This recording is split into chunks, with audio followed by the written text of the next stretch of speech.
السلام علیکم ورحمۃ اللہ وبرکاتہ۔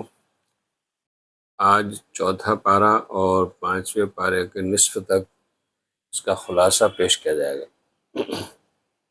اعوذ باللہ من الشیطان الرجیم، بسم اللہ الرحمن الرحیم۔ لن تنالوا البر حتى تنفقوا مما تحبون۔ اس آیت کے اندر بتایا گیا ہے کہ تم نیکی ہرگز بھی حاصل نہیں کر سکتے ہو جب تک کہ تم وہ چیز خرچ نہ کر دو جو تمہیں بہت زیادہ محبوب ہے۔ محترم حضرات، یہ سورہ آل عمران چل رہی ہے اور اس میں خانہ کعبہ کے فضائل، اسی طریقے سے باہمی جوڑ اور اللہ کی رسی کو مضبوطی سے پکڑے رہنا، وَاعْتَصِمُوا بِحَبْلِ اللَّهِ جَمِيعًا وَلَا تَفَرَّقُوا، یہ آیت اسی تعلق سے نازل ہوئی ہے کہ اللہ کی رسی یعنی کہ قرآن کریم کو مضبوطی سے پکڑے رہنا۔ اور آگے چل کر کے پھر امر بالمعروف اور نہی عن المنکر کا ذکر ہے۔ کنتم خیر امت اخرجت للناس، یعنی نبی کریم صلی اللہ علیہ وسلم کی امت کو بہترین امت قرار دیا گیا ہے اور ان کو حکم دیا گیا ہے کہ تم اچھی باتوں کا حکم کرو اور بری باتوں سے روکو۔ پھر اس پارے کے اندر صبر کی تلقین کی گئی ہے اور آخر میں یعنی جو سورہ آل عمران ہے اس کے آخر میں صبر کی تلقین ہے اور سرحدی حفاظت کا ذکر کیا گیا ہے۔ اب اس میں تھوڑی تفصیل اس طرح سے ہے اس پارے کے اندر کہ اس میں جنگ احد ہے اور اس سے متعلق واقعات جو پیش آئے ہیں ان پر تبصرہ کیا گیا ہے۔ اس جنگ میں جیسا کہ آپ حضرات کو معلوم ہے، جنگ احد میں مسلمانوں کو شکست ہوئی تھی اور اس میں مسلمانوں نے جو کمزوری دکھائی تھی اس پر بھی تبصرہ کیا گیا ہے تاکہ وہ اپنی اصلاح کر لیں۔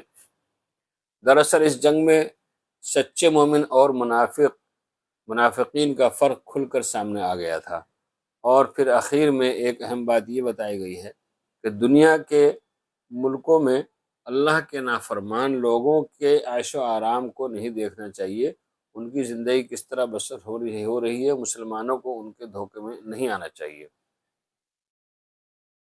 سورہ نساء، سورہ آل عمران مکمل ہوئی، اب سورہ نساء شروع ہوتی ہے۔ یا ایھا الناس اتقوا ربکم الذی خلقکم من نفس واحدہ، اے لوگو ڈرو اس رب سے جس نے تم کو ایک نفس سے پیدا کیا۔ تو یہاں انسان کی تخلیق کے بارے میں فرما کر کے اللہ تعالیٰ نے فرما رہے ہیں کہ تم اللہ تعالیٰ سے ڈرو، یعنی تقوی اختیار کرو۔ اب یہاں پر اس میں چار باتیں بہت اہم ہیں۔ یہ سورہ نساء ہے، نساء کے معنی آتے ہیں عورت کے، تو اس میں زیادہ تر احکامات جو ہیں، جو مسائل ہیں، وہ عورتوں کے ہی تعلق سے ہیں، اور اس میں چار اہم باتیں بتائی گئی ہیں۔ پہلی بات تو یہ ہے کہ یتیموں کا جو حق ہے اور ان کو جو ہے پورا دیا جائے۔ دوسری بات یہ ہے کہ بیک وقت مسلمان جو ہے مرد چار عورتیں اپنی زوجیت میں رکھ سکتا ہے کچھ شرائط کے ساتھ۔ تیسرے اس کے اندر میراث کے مسائل ہیں، یعنی ورثہ کے ترکہ جو چھوڑ جاتا ہے انسان، اس کے مسائل تفصیل سے بیان کیے گئے ہیں، جس کا مکمل ایک رکوع ہے، 13واں رکوع۔ اسی طریقے سے ایسے محرمات، یعنی جو خواتین جو حرام ہیں، جن سے نکاح اور شادی جائز نہیں ہے، ان کے بارے میں بتایا گیا ہے۔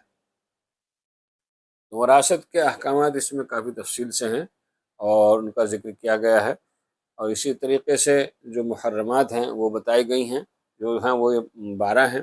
مائیں ہیں، بیٹیاں ہیں، بہن ہیں، پھوپھیاں ہیں اور خالائیں ہیں، بھتیجیاں ہیں، بھانجیاں ہیں، رضاعی مائیں ہیں، رضاعی بہنیں ہیں، اور ساس ہیں اور سوتیلی بیٹیاں ہیں اور بہویں ہیں۔ اب میں تھوڑا سا وراثت کے تعلق سے اس میں ذکر کر دوں، جو تفصیل ہے۔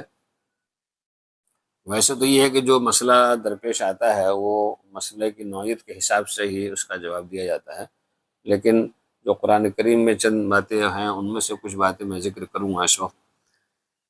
تو تفصیل یہ ہے میراث کی، وراثت کی، کہ مرد کا حصہ 2 عورتوں کے حصے کے برابر ہے۔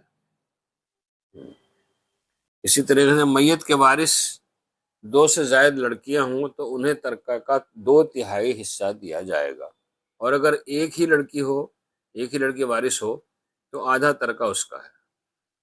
اب اگلی صورت کیا ہے کہ میت صاحب اولاد نہیں ہے، اس کے کوئی اولاد نہیں مرنے والے کے، اور والدین ہی اس کے وارث ہیں، تو پھر ماں کو جو ہے وہ تیسرا حصہ دیا جائے گا۔ اچھا، اگلا مسئلہ یہ ہے کہ میت کے بھائی بہن ہوں تو ماں کو چھٹا حصہ دیا جائے گا۔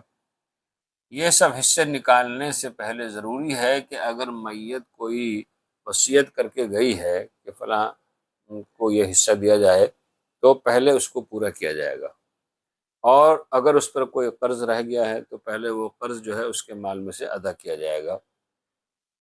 اب اگلا مسئلہ یہ ہے کہ بیوی کا انتقال ہو جائے اور کوئی اولاد نہ ہو تو شوہر کو جو ہے اس میں سے آدھا حصہ ملے گا۔ اولاد ہونے کی صورت میں شوہر کو 1/4 حصہ ملے گا۔ شوہر کا اگر انتقال ہو جائے اور کوئی اگر اولاد نہ ہو تو بیوی کو 1/4 حصہ ملے گا۔ اولاد ہونے کی صورت میں بیوی کا 8واں حصہ ہوگا۔ تو یہ کچھ 2-4 مسائل میراث کے آپ کے سامنے رکھے ہیں، اور عام طور سے دیکھنے میں یہ آتا ہے کہ لڑکیوں کا حصہ لوگ باغ نہیں دیتے ہیں، یہ ان پر ظلم ہے۔ لڑکیوں کا جو بھی حصہ نکلتا ہے وہ ضرور ان کو دینا چاہیے۔ یہ چوتھے پارے کا خلاصہ آپ کے سامنے آیا۔ اب 5واں پارہ جس کی ابتدا والمحصنات من النساء الا ما ملکت ایمانکم سے ہے، تو ابھی یہ سورہ نساء جیسے کہ میں نے بتایا سورہ نساء چل رہی ہے، جاری ہے، اور اس میں اب آگے چل کر کے یتیموں کے حقوق متعین کر کے فرمایا کہ ان کا مال اپنے مال کے ساتھ خلط ملت کرو، نہیں ملاؤ، ان کا جو مال ہے اس کو الگ رکھو اور وہ ان کا حق ہے ان کو دیا جائے۔ اس کے بعد اگلے رکوع میں یعنی دوسرے رکوع میں فرمایا کہ معاشی لین دین آپس کی رضامندی سے ہونا چاہیے، اس میں کسی پر کوئی ظلم نہیں ہونا چاہیے، اور اجتماعی زندگی سے متعلق بھی اہم ہدایات اس رکوع کے اندر دی گئی ہیں۔ مردوں کو عورتوں کے حقوق ادا کرنے پر زور دیا گیا ہے، یعنی مرد کے جو حقوق ہیں عورتوں پہ وہ اس کو ادا کرے، اور اسی آیت کے اندر فرمایا گیا تیسرے رکوع میں الرجال قوامون علی النساء، مرد عورتوں پر حاکم ہیں، کیونکہ مرد کی ذمہ داریاں زیادہ ہیں عورت کے مقابلے میں، یعنی کہ مرد کے اوپر اپنی بیوی کا اور بال بچوں کا نان نفقہ اور پورا خرچہ ہوتا ہے، تو اس کے لیے فرمایا گیا کہ الرجال قوامون۔ اسی پارے کے چوتھے رکوع میں فرمایا گیا یا ایھا الذین آمنوا لا تقربوا الصلاۃ وانتم سکارى، کہ جب تم نشے کی حالت میں ہو تو تم نماز نہ پڑھو۔ اب اس وقت میں بہت سے حضرات کہتے ہیں کہ لا تقربوا الصلاۃ، نماز کے قریب بھی مت جاؤ، اللہ نے نماز کا حکم نہیں دیا ہے، لیکن اگلی آیت وہ نہیں پڑھتے تھے، تو وہ وانتم سکارا ہے، اگر تم نشے کی حالت میں ہو، بے ہوشی کی حالت میں، تو نماز کا حکم نہیں ہے۔ اسی 5ویں پارے کے اندر 5واں رکوع میں بتایا گیا کہ امانتیں ان کے اہل کے حوالے کرو، یعنی اگر تمہارے پاس کوئی چیز کوئی امانت رکھ دے تو تم اس میں خیانت مت کرو، جیسے آپ کے پاس امانت انہوں نے رکھی ہے پوری کی پوری امانت ان کو جو ہے واپس کرنی چاہیے۔